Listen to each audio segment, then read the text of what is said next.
Tell us about Mhm. the gym you're from, and tell us about your coach and his very different style in the corner, man. Let me tell you Mhm. something. I spent time with him in the corner of your fight. Uh-huh. He's not like your regular coaches that's yelling and shit. He's just kind of quietly talking to you, Mhm. and he's never nervous. Yeah, man, my coach, his name is Jonathan Walley. He's been a real great help to my career ever since I got with him. Like, yeah, like my last 10 fights, like I've only had like one fight go the distance.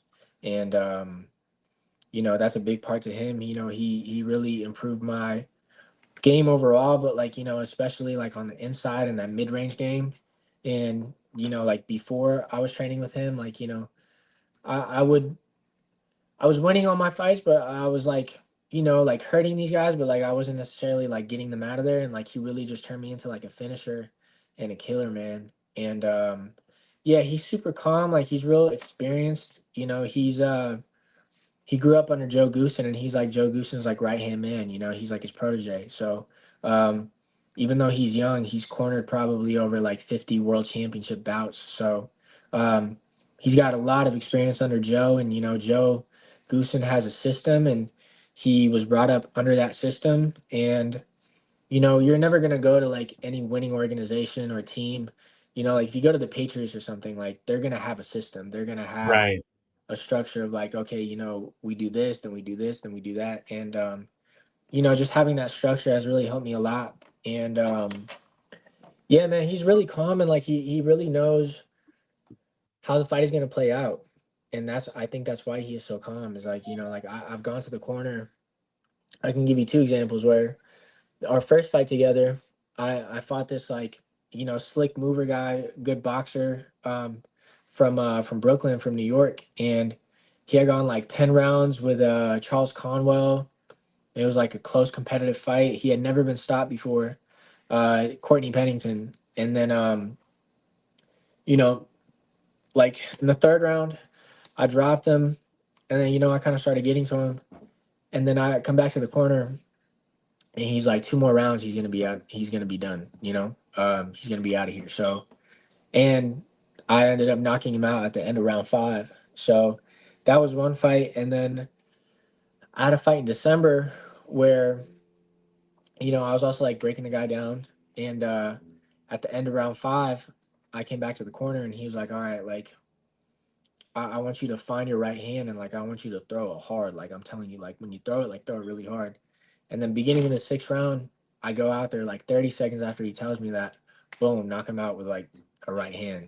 So it's like he's really good at seeing things before they happen and how they're gonna develop. And he's really good at coming up with game plans. Like when I fought Devin Alexander, um, he is a guy who's used to being quicker than most guys. And he's a southpaw, so his right hand is he leads with his right hand, but he wouldn't get his right hand back up. So like the whole camp, all we really practiced was like finishing with the left hook. And in round two, I knocked him out with a left hook, and that was that. So he's really good at like finding like one little weakness and then just like keying in on that. And like when you have 12 rounds to find it, the best guys, like they eventually like get to their strengths, and they can set things up, whether it happens in round one or whether it happens in round 12. He's really good at like, like picking the moments to like, okay, like now let's go for it.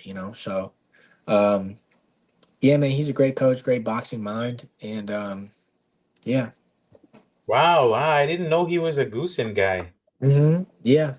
But Yeah. thank you, man. I appreciate you, man. I really Of course, appreciate man. you doing this. It's We've been looking for you for a long time, man. We really have. Thank you, man. I appreciate it. And I just want to say thank you for supporting.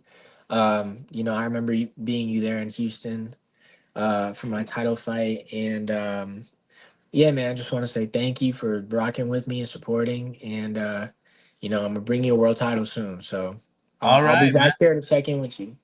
Tell the people where they can find you and find those hilarious clips on IG, man. Yeah, you can find me on Instagram at SuperbadVlad, and that's where I'm the most active. So just follow me there. All right, guys. Super bad Vlad Panin. future welterweight champ, man, and it In the made corner, surprisingly calm, kind of like you knew everything was okay the whole time. Didn't really get demonstrative or anything, man. You have 8 weeks to get ready for this guy. By the time I was ready to see him in the fight, I had seen him every single day leading up to it. He has a good style and everything, but I just knew that Vlad was going to be able to win based on the things that we were doing in training camp and everything. So I was happy. I was happy with the outcome. Well, Hope it looked good. Yeah, it did, man. You did an outstanding job, man. 100 rounds of sparring, wow, man. Yeah. I guess you put him through a lot, man. And you know what? Everything's well deserved, man. Hey, listen, we started the trip together here, and then we're ending it together, man. I'll never forget you, man. Thanks. We'll see you on the next one today. Thank you, man. Appreciate it. He's going places, man. Thank you, and hey, hell of a job, man. Congratulations. Thank you. Appreciate you. Congratulations.